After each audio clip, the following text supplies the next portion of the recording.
We'll start the show in just a second, but first I want to tell you about today's sponsors. Blinkist is the app that helps you become a more well-rounded person by letting you read or listen to an entire nonfiction book in just 15 minutes. You can try it for free and get 25% off a subscription by going to Blinkist.com/David Pakman. SteadyMD lets you maintain a meaningful, long-lasting relationship with a primary care physician who you can meet with anytime over phone or video chat. You don't need insurance. It's only $99 a month with no other fees or copays.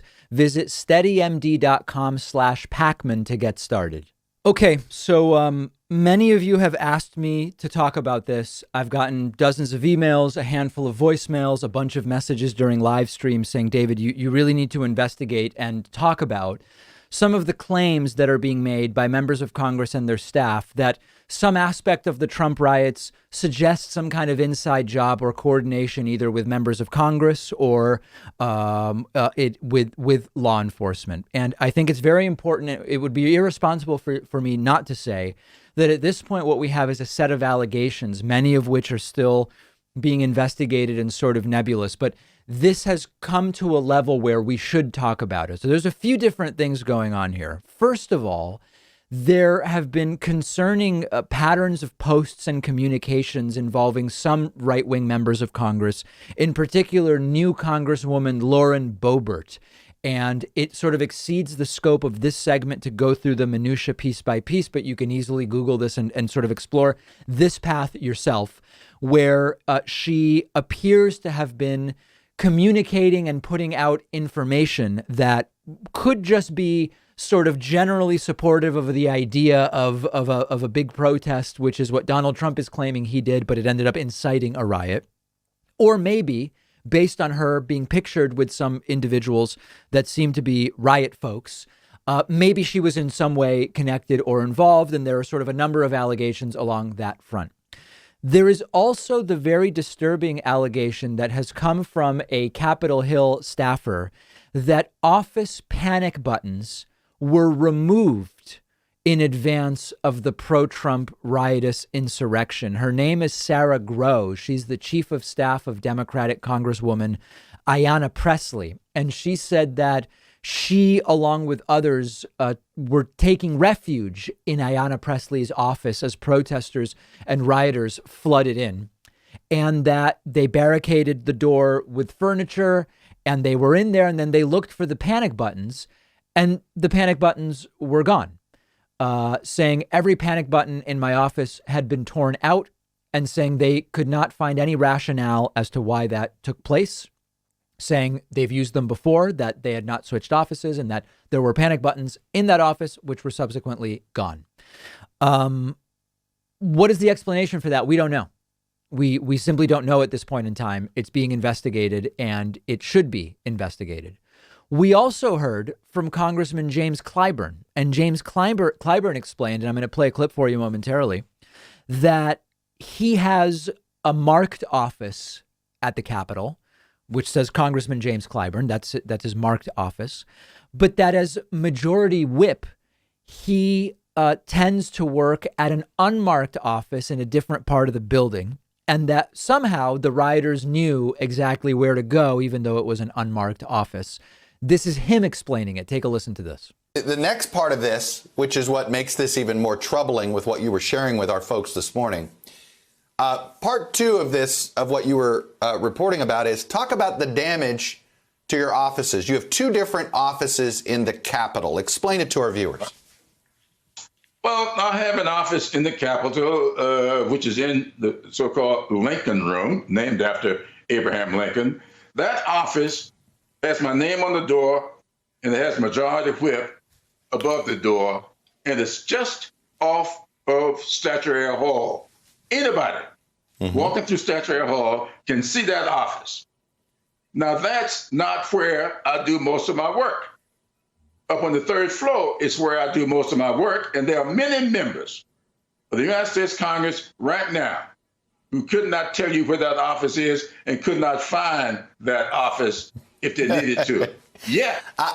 I've been there. It's hard to find, sir. I agree. It is not easy. Yes.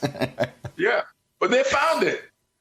Nobody touched the door where my name is, but they were on the floor, and my staff was inside my inner office with furniture piled at the door, with people trying to get in. They did not let them in. My question is, how did they know where that office was? That, to me, needs a thorough investigation. And I do believe that there were some sensitivities here. There were people taking selfies with these insurrectionists. Something's wrong here. Right. So again, very troubling allegations, the explanation for which, individually, any of these stories might have some explanation that's relatively benign. I've not heard it yet. And so I want to be, again, as I've said before, an unending, unsatisfiable, endless skepticism gets us into conspiracy theory territory where both evidence for and lack of evidence and evidence against all is evidence for the conspiracy. I'm not going to fall into that. At this point, I've seen enough that says to me, I am not understanding why these different things took place, if indeed they took place as they are being alleged. And it certainly needs to be investigated. And we've since learned about a number of different officers involved with the Capitol Police officers who have been suspended and are being investigated for their roles. And we already know it's not within the realm, beyond the realm of reality, that Capitol Police acted, at least some people, incorrectly during this. And it must be investigated how far this goes. I think that that's roughly, and I know that many of you wish I could be more definitive about this. That's basically my thought about it at this point in time. The allegations are troubling, and if they are true or even part of them are true, there's quite a bit of explaining that needs to be done. We will continue following it. Coming as absolutely no surprise to anybody, Donald Trump is issuing a directive that his lawyer, Rudy Giuliani, not be paid for his work on election fraud, so-called election fraud for Donald Trump. And this is not surprising to anybody. There are still questions as to whether Trump was completely serious or only partially serious when he said this. But it's sort of ironic in a sense, because at the very beginning of all of this, we heard, Rudy Giuliani is billing 20 grand a week to fight this completely fruitless, pointless, bogus fight over so-called voter fraud for Donald Trump. But just because he wants 20 grand a day, just because he submits a bill for 20 grand a day to Donald Trump doesn't mean that he's going to get necessarily paid. And we suspected that because Donald Trump has a very, very long history of not paying his vendors. And we've heard before from would-be or former Trump lawyers that they want clients who pay their legal bills. And so now, once again, apparently irritated with being impeached a second time, which happened 2 days ago, and we discussed it yesterday, Donald Trump has told people, stop paying Rudy Giuliani's legal fees. Trump, I actually don't really even know what the connection is that Trump believes exists between him impeached a second time and Rudy Giuliani. Rudy Giuliani was fighting the bogus fight that Trump hired him to fight. And Rudy Giuliani did speak and talk about trial by combat at that completely misguided rally on Wednesday morning on January 6th.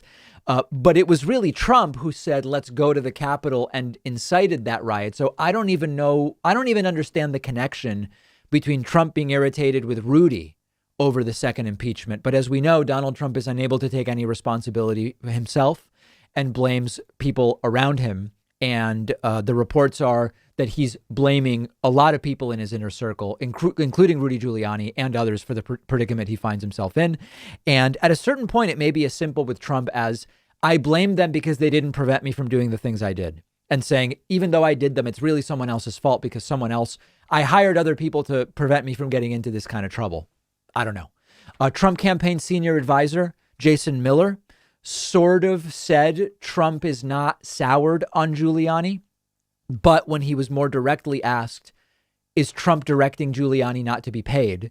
Jason Miller did not deny that. He said, I just spoke with President Trump, and he told me Rudy Giuliani is a great guy and a patriot who devoted his services to the country. We all love America's mayor, but no denial whatsoever of the allegation that Donald Trump is saying do not pay Rudy Giuliani. One other aspect of this, John Eastman is this conservative attorney. You might remember his name. We talked about him, I believe it's only once before on the show. John Eastman falsely told Trump, Vice President Mike Pence could block the certification of Joe Biden's win. That was not true.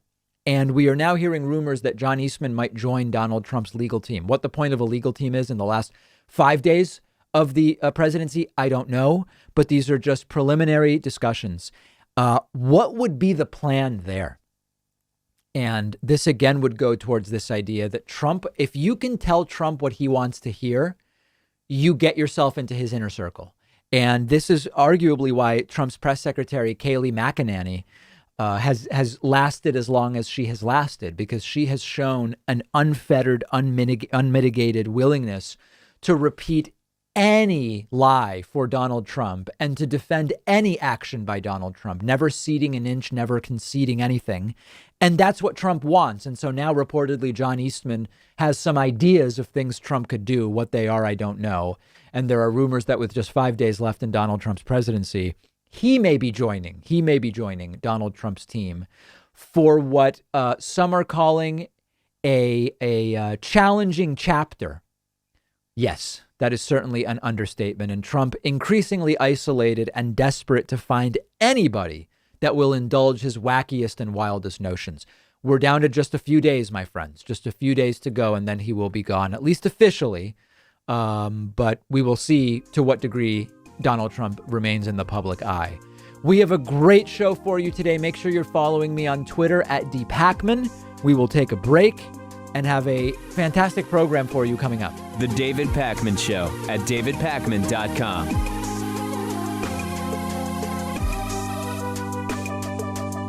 What if you could read 10 books in just one sitting? That's exactly what one of my favorite apps lets you do. It's called Blinkist, and what they do is take thousands of popular nonfiction books.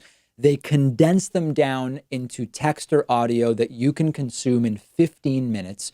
Blinkist makes sure that you're getting all of the important core insights from each book.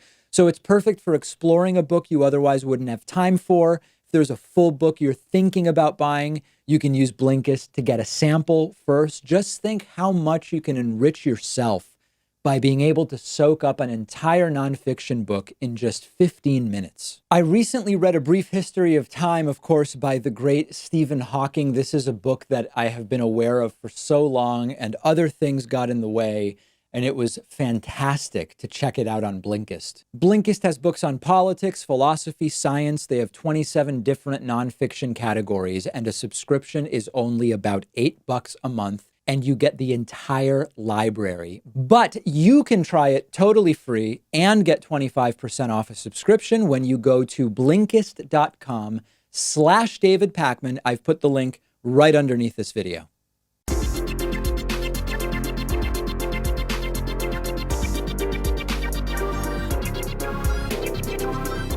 The David Pakman Show at davidpakman.com.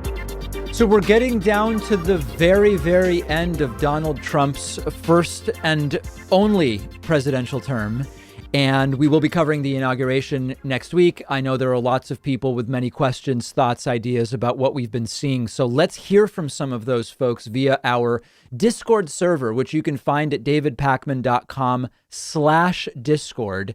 Let's start today with Val from San Diego. Hey, Val, what's going on? Hi. How are you? Good. How can I? Hi, is this David? Yes, this is David. Oh wow, David.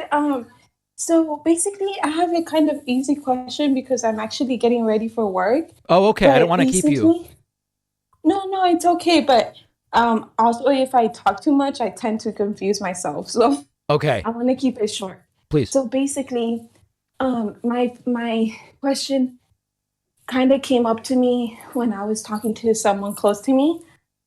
And basically, they were talking about how they touched base with someone from Amazon, right? Can you Okay. hear me well? I can, yeah. You can go right into the question even. So basically, that person was telling me how they talked to an Amazon patient, right? Amazon customer service person because they wanted to have like a $10 shipping refund. Okay. And they explained to me the whole process of like how they chatted with the person and how basically they were able to give him the refund because he complained about the customer service. And Yes. what I was very, very surprised and shocked with was how at such a low type of, well, people consider it low level job. Some people do, but I consider customer service really important.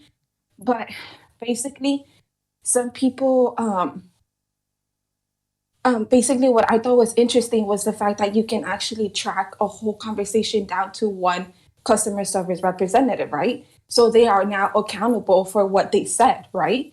And I was thinking, literally, I think I told him, I was like, dude, wouldn't it be amazing if like I could have that at my work so that I know that I didn't say anything mean to a patient so they could track it, you know? And if everyone had that sense of accountability, like the people who went into the Capitol, like it would be so much easier. I don't understand how someone from Amazon has to have way more accountability than the people who actually broke into somebody's place of work is essentially what happened. Well, a lot of them are getting caught because they ended up on camera and they ended up recorded. But you're making a good point, which is that the default, and part of this, unfortunately, is because of surveillance capitalism as described by Shoshana Zuboff, who we talked about.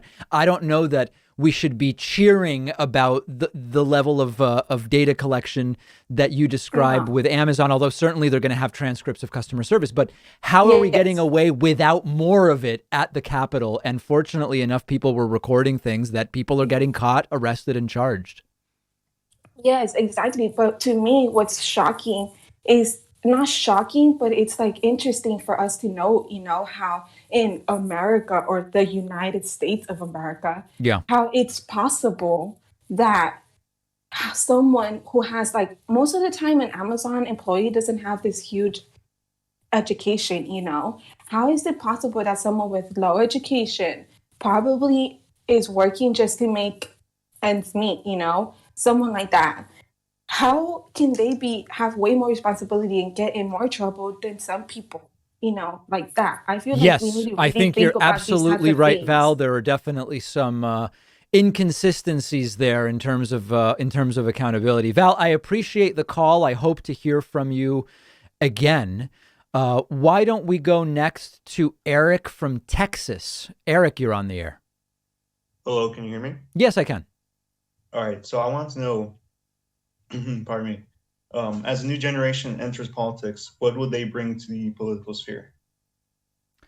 I don't know. I mean, that's up to them, right? That's a hard question to answer. I mean, I think can you say more? I don't know. I'm not sure. I don't know which generation you're referring to. Yeah, like Generation Z and millennials. Yeah. Yeah. I mean, listen, I think that we, for a very, very long time in the House, Senate, in law, at the state level, we had a lot of folks making law related to technology who didn't totally understand a lot of those same technologies. There's these child porn examples from when there were people who didn't even really understand it making the law, and then it led to bizarre loopholes. And, you know, that's just a kind of one little example.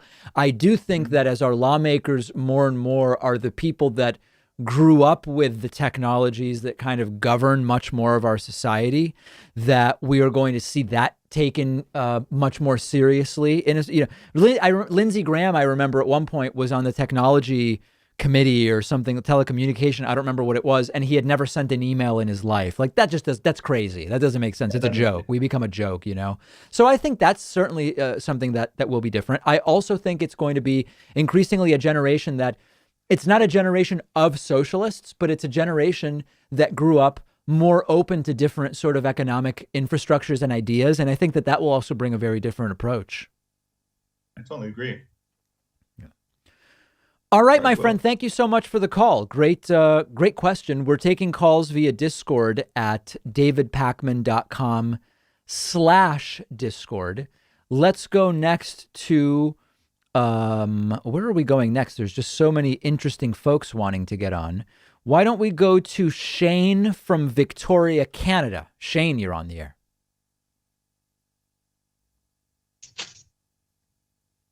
Shane from Victoria, Canada, you're on the air.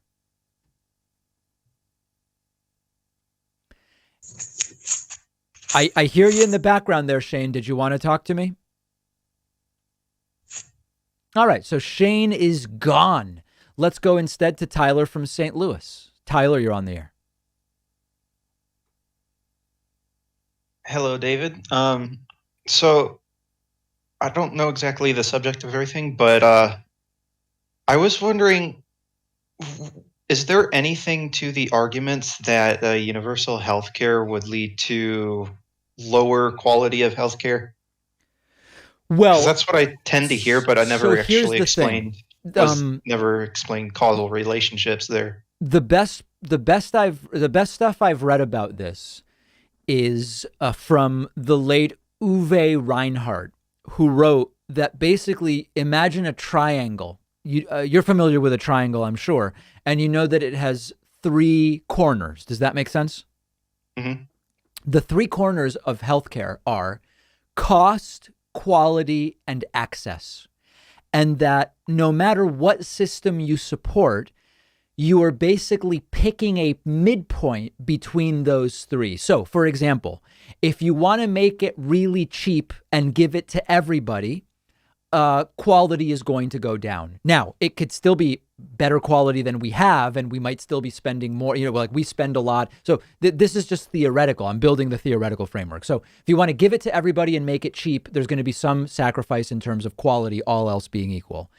If you want to make it cheap and really good, then to some degree you have to restrict access. You understand? So everything is kind of a balancing act. And so when we talk about universal healthcare, if you want it to be universal, and you want it to be really good, it's just going to be more expensive. Now, a lot of people will hear me say this and they'll say, David, that's not true. Look at how much we spend on medical billing, and there's profit motive, and then there's all these levels of bureaucracy. And then because some people don't have health insurance, hospitals raise prices and make them artificially high. That's all completely true. That's absolutely and completely true. I'm just saying, all else being equal, if you want to make it high quality and available to everybody, it's going to cost some money, and it may be a reasonable amount of money. For example, I would be okay with it being expensive if we've actually eliminated all of the waste and the bureaucracy and all of these things. It's just a decision as a society that we have to make. And so that's the sort of triangle you have to think of. It's all just picking a point between those 3 corners and saying, here is where we want to be. Okay. Thank you. And by the way, if you ever end up in St. Louis, make sure to try St. Louis style pizza. Is that a thing or is that a joke? Well, it's a thing. It's really good. What are the characteristics? So it has its own. We have our own cheese called Provel. Okay. And it's like a mix of provolone and Swiss and American cheese. People say it's an acquired taste, but I don't know. I've always liked it. And well, I'm up for trying it. Yeah, and then it's cut into squares. And I don't know about that. It's got a very thin, like cracker-like crust. Okay. All right. Well, yeah. If next time I'm in St. Louis, I will check that out. All right. See ya. All right, my friend. Thank you for the call. Appreciate it. Let's go to, I think this is either Alexa or Alexander or Alexandra in Los Angeles. Alex in Los Angeles, you're on the air. And Alexandra, whoever is gone.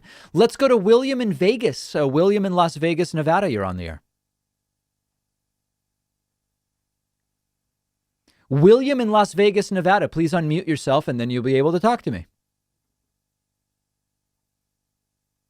All right, no William in Vegas there. Very, very interesting. Let's go to Jojo in either Austin or Australia. I just see it says AUS. Is it Austin, Texas or Australia? No, boy. Austin/Australia, you're on the air. No dice there. Let's try Jason from Montreal. You are on the air. Hello, David. How are you doing today? Good. How are you? Doing pretty good. So I've been a fan for multiple years. I love your show. You've been doing a wonderful job at covering everything in U.S. politics. You're Thank you. honestly my go-to show. Pleasure. Just wanted to make a few points here, basically. So Republicans say they're pro-life, basically, but they're anti-universal health care, anti-living wage, anti-mask, pro-war, anti-climate change. So basically, they're against taking any action to sustain our planet past our current generation. So other than banning abortion, you're forgetting that they do want to ban abortion. Yeah, definitely. So I always thought, wouldn't it be easier for Democrats to show how they're more pro-life than Republicans by saying how they're for easier access to higher paying jobs, reducing massive wage disparity, and conserving existing life? Same could be applied with with UBI, basically. So, I mean, it seems like an easy point to be arguing in U.S. politics, to be honest. But you of course, are, as you know, 110% correct. You're 110% correct, and it just has not worked. Now, whether it hasn't worked because Democrats are terrible at messaging, or it hasn't worked because it's not as pithy, but Republicans, George Lakoff has written about this a lot. Republicans have been winning the messaging war. You are completely right. What is pro-life about a Republican platform? Pro-life just means anti-abortion.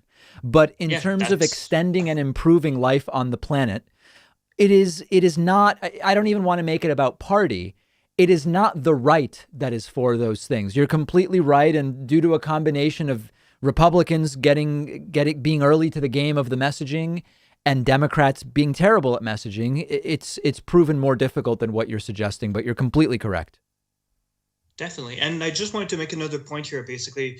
So my girlfriend about 2 summers ago got pneumonia, basically in the middle of summer. She could barely walk without being out of breath. Yeah. She's had respiratory issues ever since she was born. So we managed to get to a hospital.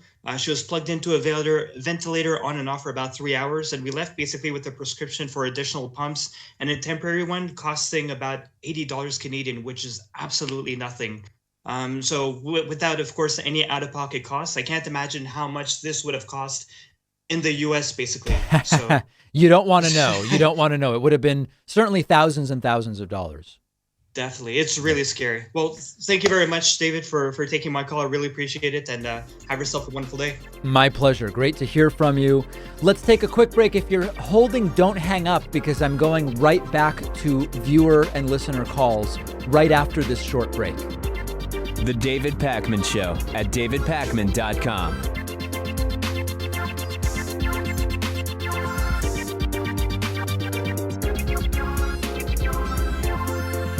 If you are anything like me, you probably aren't thrilled with the idea of going into a doctor's office right now. And thankfully, there's a practical and affordable way to take control of your health and get personalized care from the comfort of your home. It's a service called SteadyMD. They're one of our sponsors. You take a quiz, you get matched with a licensed primary care physician who understands your health needs. You have a 1-hour video call with your new doctor. You establish a meaningful relationship with them. And after that, your doctor is available to you anytime by text, phone, or video chat. This is not a random doctor on call. Each doctor at SteadyMD has a limited number of patients, so they actually have time to listen to you. You get the personal attention that you deserve. They can do almost everything an in-person doctor can do: perform medical evaluations, talk to you about health concerns, send prescriptions to your home or local pharmacy, and anything they can't do online, they'll quickly set you up with an in-person provider to do, things like blood tests, as an example. You don't need insurance. It's only $99 a month with no other fees or copays. I took their quiz. They matched me with a doctor who specializes in my particular health needs and situation. The doctor they gave me is a really perfect fit for me and my medical needs. They have a special offer only for my audience. You'll get 50% off your first month, but only until January 31st. So make sure to sign up soon. Click the link right underneath this video.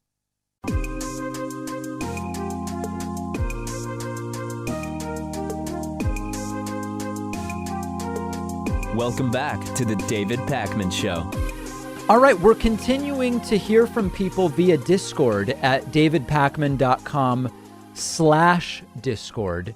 Let's go next to, why don't we go, I don't know. There's just so many interesting locations. Let's go to Sean from San Antonio, Texas next. Hello, can you hear me? Yes, I can. Hey, David. Just got into you here about a year ago. But I did have a question is that I just yesterday, I have a roommate here that we're both on kind of different political ends of the spectrum. Okay. And I'm starting to go and kind of get some like whispers of different, farther right kind of Q stuff. And I kind of had to go and actually sit down with her and kind of have like a discussion of like, hey, like, so what's going on, and try to meet in the middle, if that makes sense. I don't know how you meet in the middle with Q stuff, but it sounds like you were kind of trying to stage an intervention of sorts, which is good. Yeah. I'm just trying to understand it more. And what I kind of ran into as the circumstance yesterday was kind of the situation where I was kind of wanting to at least have the conversation, because it kind of got to the point of she was so emotional that she was like crying, kind of like, why is this happening? And kind of having like anger and disgust of what's happening in the country. But wait a second. We need to clarify that, because if you're talking about a Q, was she crying because they stole it from Trump, or was she crying because there were violent riots incited by Trump? Oh, well, I mean, the specific thing that she brought up was that the media is going and saying that Antifa, or that is that Antifa was the one that actually went and stormed the Capitol. Okay. And I kind of just let that one go, because I'm not gonna. I'm having to live with this person. Yeah, completely delusional, but you can't do anything about it. Yeah, and so, but with that circumstance, the situation I ran into was that they wouldn't want to engage, and I understand that we're not going to be able to kind of meet in the middle as we were talking, but yeah. What would you say in going and deprogramming the conversation to get people to start understanding that, like, this is what happens in life? Like I had to go and live with a kind of a crazy 4 years, the last 4 years, and you didn't have your side win, and that's kind of what it is. And we kind of need to make it past that. But I wish I looking knew. for suggestions. Unfortunately, the Q stuff, some of these people are so far gone that, listen, think back to the Jim Jones cult. Were you going to be able to just pull someone aside and say, hey, this is pretty wacky, you should quit? Obviously, that's not going to work. There's a level of radicalization and a true belief as they see it. I don't know I really do not know. When someone is in that deep, I feel like you almost have to say, this person is lost, and maybe we'll get lucky and something will happen by chance to change their mind. But let's focus on fixing education, culture, and media literacy to prevent someone from even being susceptible to this in the first place. Because I don't know how you de-radicalize someone like your roommate. I don't know. Yeah. Well, it's definitely a work in progress, or at least trying to go and keep some civility. But with that, in the switch to change, is that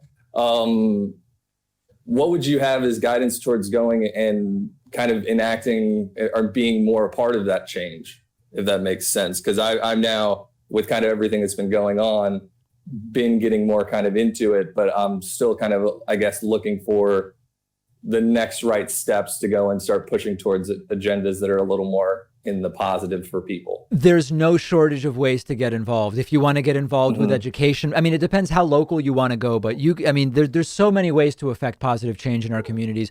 Get involved in local races when there's a candidate that you believe in and that you think is going to make the changes that you want to see. If you think that part of the problem we have is the electoral vote, get involved in pushing the National Popular Vote Interstate Compact. If you want to focus on no longer filling up prisons with nonviolent drug offenders, you can get involved with drug policy. There's so much. You just have to figure out first where you can't focus on everything. Figure out what is most important to you, and then figure out how to get involved in that specifically. Got it. Well, I appreciate it, David. You have a great rest of your day. My pleasure. You as well. Great that so many people want to get involved. That's the start for sure. Let's go next to Fran from Philly. Fran from Philly, you're on the air. Hello? Yes, you're on the air.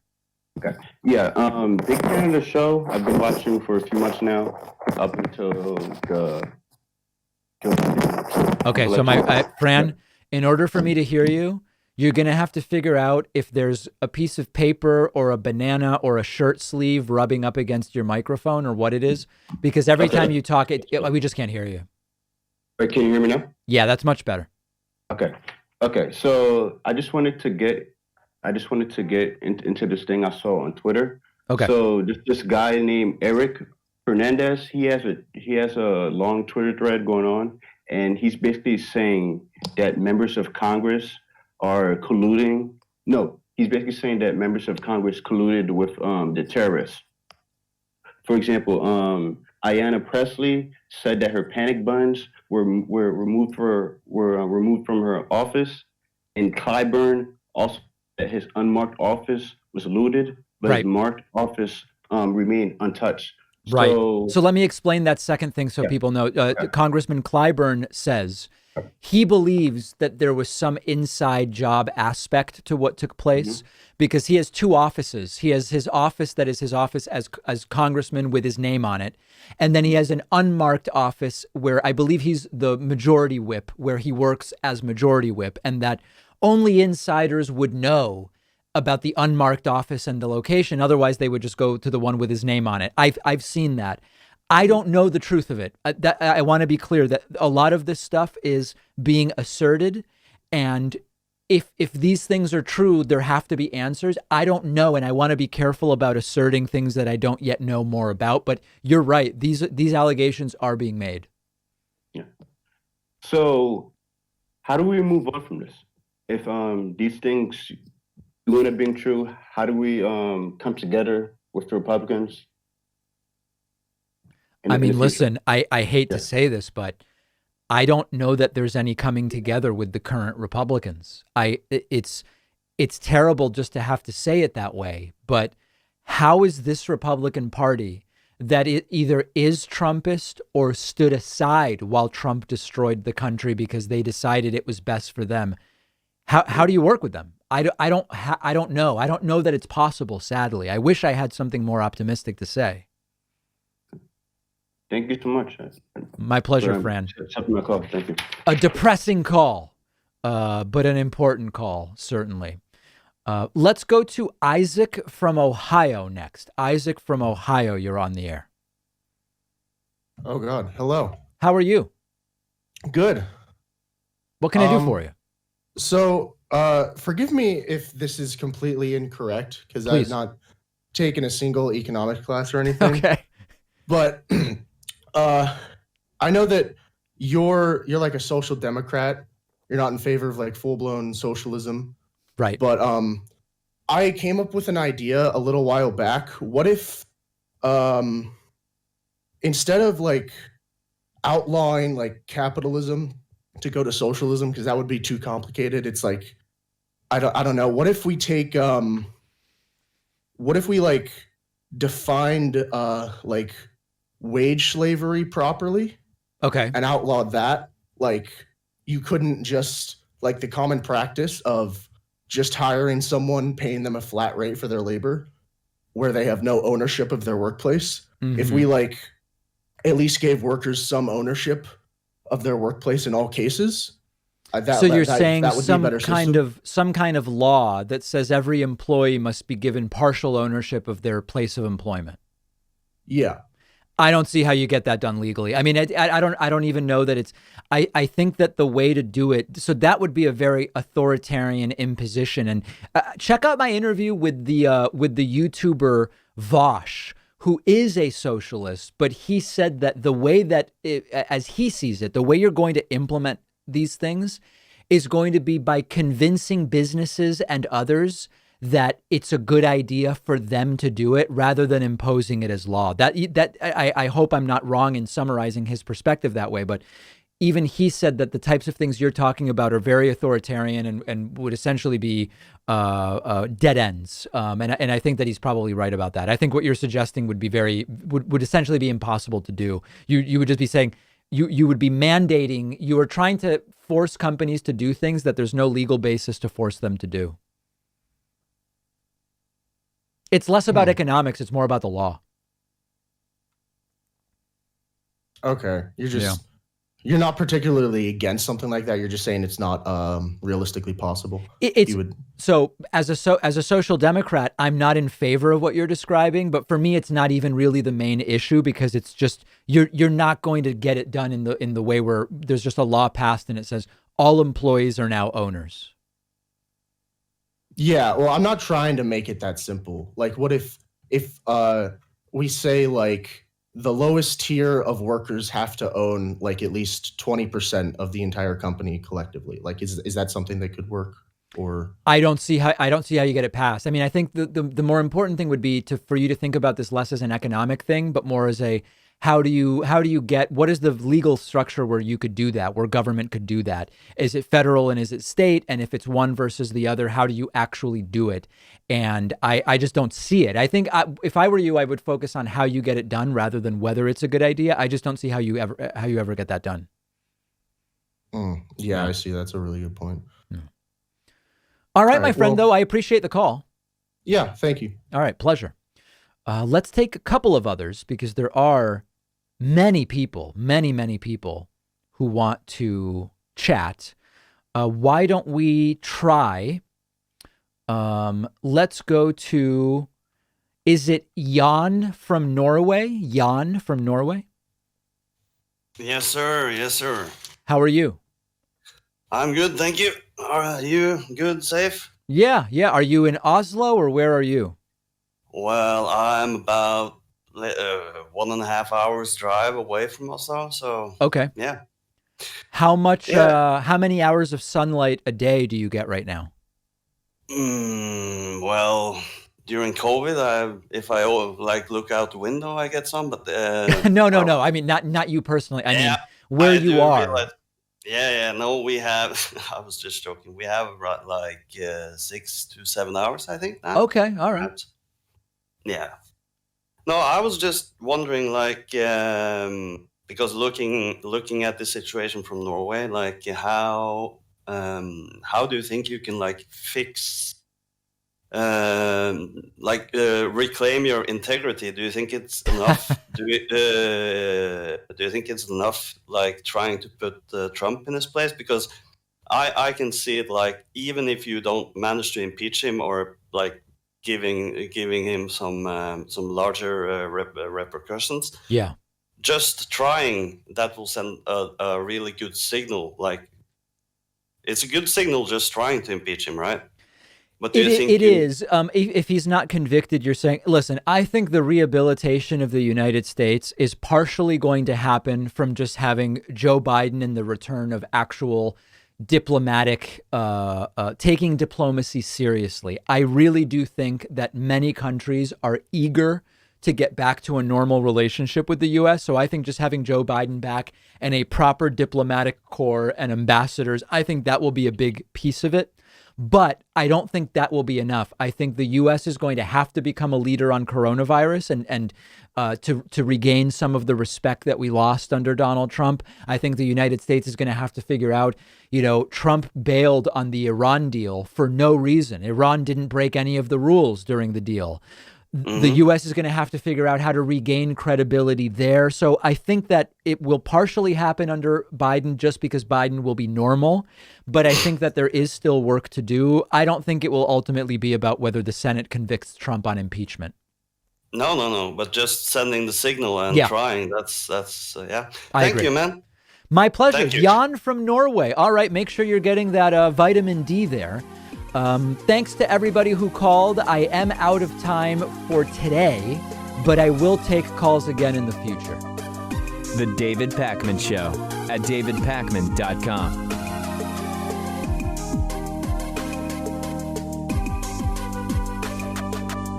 The number one funding source for the David Pakman Show has been and continues to be membership. And membership is not just a feel-good thing. You get access to the world-famous bonus show every single day just for members, as well as commercial-free audio and video feeds of the show, day in and day out. You can sign up for membership very, very quickly at joinpakman.com. That's joinpakman.com.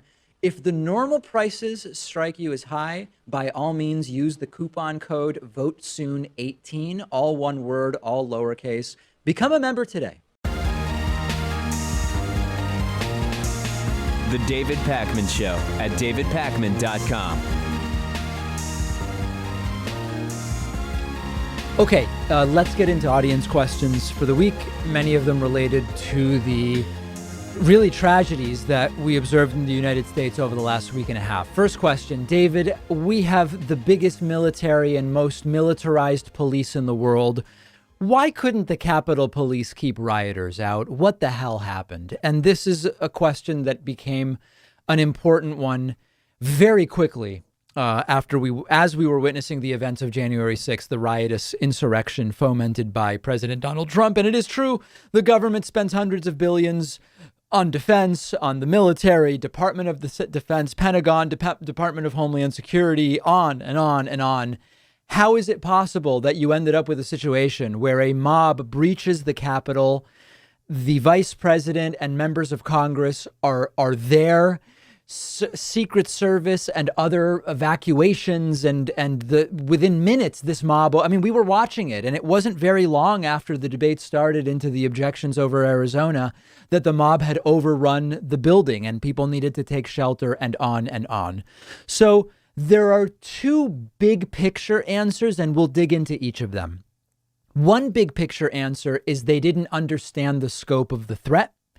The other big picture answer is they understood the scope of the threat and chose not to be more prepared. And there's a sort of more benign, at least as motives go, explanation for that, and the more conspiratorial one. So let's start with the most conspiratorial, because I'm not going to spend a lot of time of it absent evidence. And the conspiratorial version would be everybody knew exactly what was going to happen. And the reason police weren't prepared is because police / whoever is in power were in on a plan to allow this to happen for whatever reason, to make someone look good or make someone look bad, or to suggest a pretext for Trump to declare martial law. That's the conspiratorial one. Police were in on it. And so far, I've not seen evidence of that. Don't attribute malice when incompetence adequately covers what we've seen. So then we get to the Capitol Police didn't know what to expect versus they knew what to expect and just didn't prepare enough. There are reports about the Capitol Police rejecting some federal offers for help, both in advance of and in the moment of what was going on. It still has to be investigated. And if it's true that Capitol Police rejected further offers of help, then that's a disaster and it has to be investigated. Why did leadership refuse the help? What are the explanations? And that needs to be looked at. And then the other side of it would be they simply didn't realize the risk that was posed and they were caught unprepared. And that also requires an investigation, because we're talking about securing the Capitol when the vice president is going to be there at a time crucial to American democracy. So either way, it would be a failure. We just have to figure it out. Now, from a very, logistical, rote perspective, a lot of this has to do with lack of enough perimeters. And, there's just crowd control stuff. Like, I don't know if people are looking for an answer that's very specific to crowd control, but when you have such a large crowd, it has to be managed earlier. It is true that Trump hesitated, and ultimately it seems it was even Mike Pence who sent the National Guard once things were going on. It is true that it took a while for state troopers from Virginia and others to show up. That's all true. But the reality is it's already too late at that point. To try to retake control of a scene when it has already degenerated to what it had degenerated at that point in time by 1:40, 1:50 p.m. Eastern time on Wednesday, it's too late. Large crowds of protesters have to be managed earlier. The Capitol should have been surrounded and secured earlier with multiple perimeters. And in addition to that, the crowds should have been directed even when they were blocks away. They should have been redirected. And that's the only way you can manage and direct a crowd that large. because it didn't happen. The protesters were able to start congregating in large groups already close to the Capitol. And then you had another failure, which was, as we saw the barriers breached, still, kind of far from the Capitol. At that point, the number of officers left on the Capitol steps was too small to control what was happening. And so the perimeter was pushed further back. So some of the analyses we've seen are that it was completely unthinkable not to have multiple layers of police cordons on the outskirts of the complex and even further out. Fences and barricades, there were some, but they're useless unless you're properly directing the crowd. You have to start making arrests early. Very importantly, understand that when the first people started battling with the officers at the barriers near the Capitol, yes, there weren't nearly enough officers. And yes, they never should have been that close in groups that large. But nobody got arrested. And you could say, well, the police were overwhelmed. How can they start arresting people right away? It's fair. It was all completely mismanaged. But one of the things you want to do is you need to start making the arrests early. You need to immediately target the people that seem most violent. Some of the people that were earliest, most violent on video, they stuck around for hours and eventually made it into the Capitol. So everything that happened was done wrong. By the way, I'm speaking in defense of the officers in the sense that early there were people already being violent with the officers, hitting them with the barriers themselves. The people being violent with officers need to be arrested right away, and they weren't. So everything went wrong.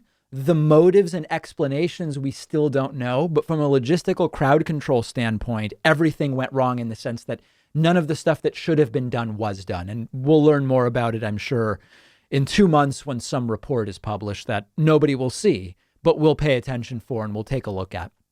David, what do you believe the consequences will be to the Trumpist coup insurrectionist riot? So it's still too early to know, but for me, the questions are, what will be the consequences for Trump and the Republican Party? I'm going to deal with that in a second segment because that requires much more time on its own.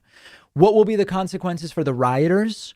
What will be the consequences for the country, and what will be the consequences for Joe Biden, who's about to be sworn in the midst of absolute insanity? So for the rioters, it's quite simple. This now becomes a law enforcement operation. The rioters need to be identified and they need to be arrested, processed, charged, and get them into the justice system and start working through what is going on. Many of them already have. We've started to see, collections of Trumpist mugshots be put together. And these are folks who should be dealt with seriously. We already talked about how would this have gone differently were this a group of black protesters, Antifa, Black Lives Matter? It would have been dramatically different from the start. Well, we're beyond that. Now the question is, how is the justice system going to deal with these folks? And we need to see that process through. And for the rioters, listen, many of them have lost jobs. Lawmakers have resigned. We have seen people ostracized by communities. We've seen all sorts of different things. A lot of people get their lives ruined via interactions with police that never even should be police interactions. Here, some people are going to get their lives ruined, or at least temporarily ruined, because they made really bad decisions and did horrible things. And so that's the path forward for the rioters. For the country, I had a segment on Monday about this, and we're really at a precipice. We shouldn't understate. I said this when we were voting Hillary versus Trump in 2016.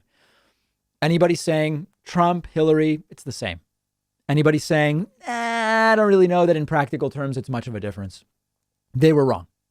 And we were talking about the importance of that decision 4 years ago. And likewise, we are either going to see the country recognize that even though we're not all on the same page politically, that what happened over the last 10 days goes beyond politics and that it cannot be allowed in any way. It can't be allowed in our communities at a microcosm level. It can't be allowed at the federal level, at the state level, that this is not valid politics. And that would be the ideal thing. And as I said, it's going to require some Republicans to say, I don't like what how Trump did his presidency. I am for things like low taxes, low regulation, et cetera, that are typically more Republican things. I don't see them in Joe Biden.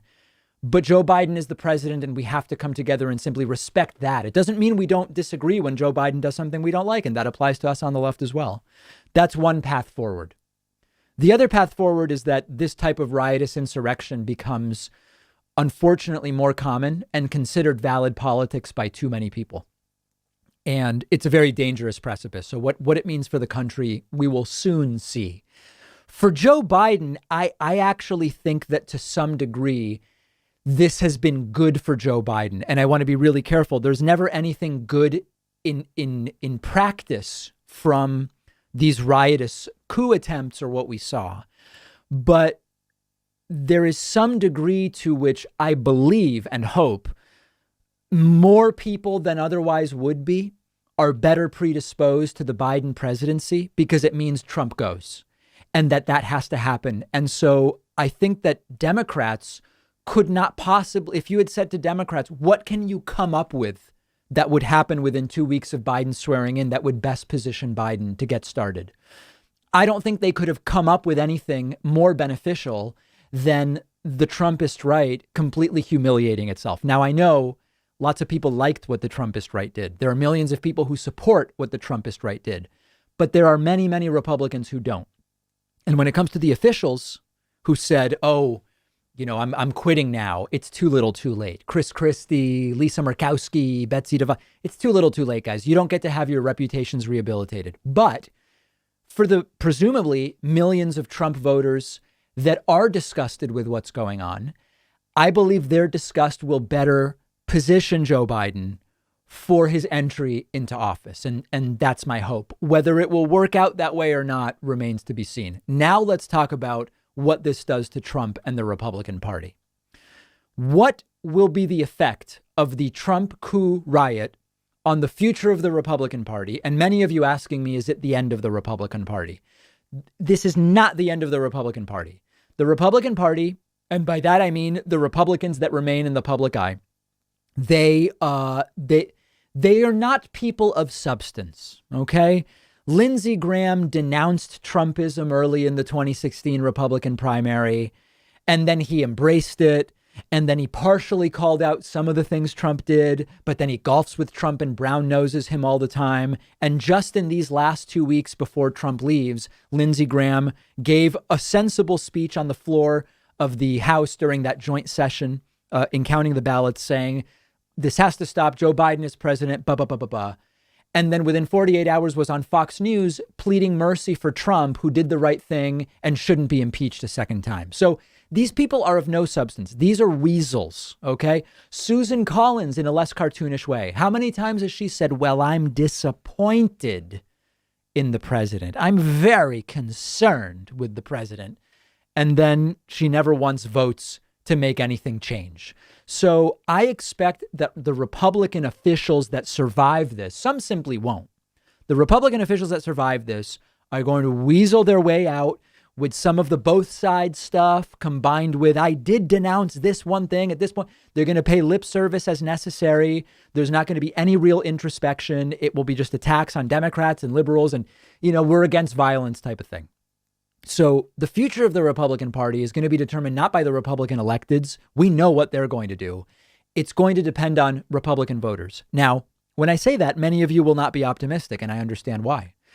Any party whose electorate can be bamboozled into choosing Trump in a primary and then voting for him 60-something million people in 2016, and then 70-something million voting for him in 2020 after everything we saw. Yeah, I don't have high expectations for those people either. But there is a degree of this was too much that we are seeing among some Republicans. I'm not talking the QAnon insurrectionists that still to this day are saying Antifa did the riot. I'm not talking about them. They're probably beyond help. But I am talking about people who would be more in line with John McCain or Mitt Romney or, you know, even somebody like William Weld, the former Republican governor of Massachusetts, to go back a little bit. A lot of those folks see the difference between what they believe and what Donald Trump brought to the Republican Party. And while I don't expect them to be political allies in any real substantive way on policy, they may require some kind of bigger change within the party, the Republican Party, that would prevent another Trump from happening again.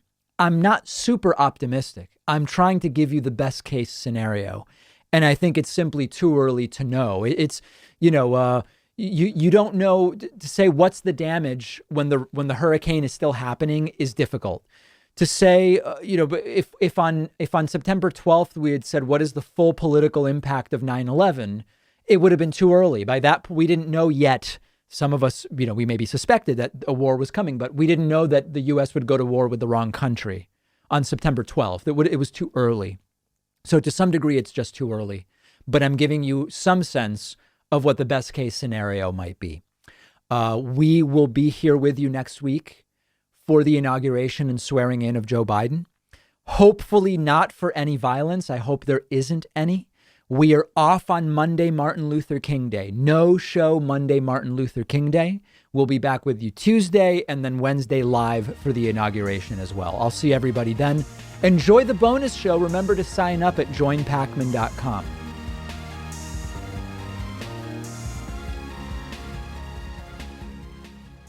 Thanks a lot for watching today's show. I just want to take a second to tell you about today's sponsors. Blinkist is the app that helps you become a more well-rounded person by letting you read or listen to an entire nonfiction book in just 15 minutes. You can try it for free and get 25% off a subscription by going to Blinkist.com/David Pakman.